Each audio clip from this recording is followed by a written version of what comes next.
Another thing in family law that we do around here is divorce and mediation. Divorce cases can be very difficult. When people come in here and talk about their divorce, it's usually an emotional time in their life. I encourage everybody to try to do the best they can to make their marriage work.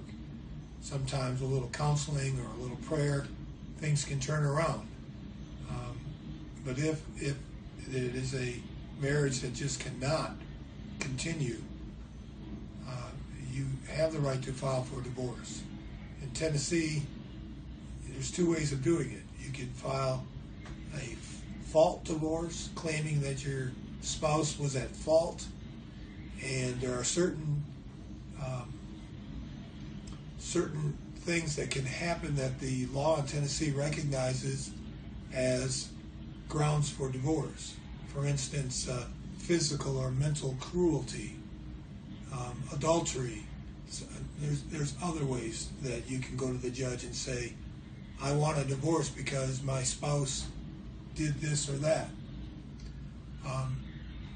The other way, and most common way, to get a divorce in Tennessee is called irreconcilable differences.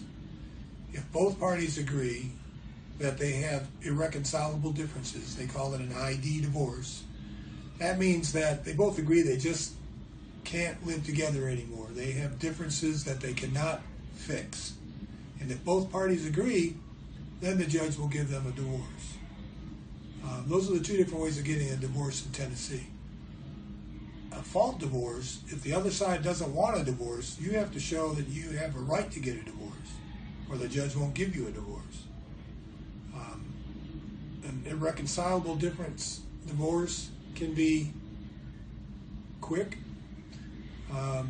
You have to fill out a document called a marital dissolution agreement.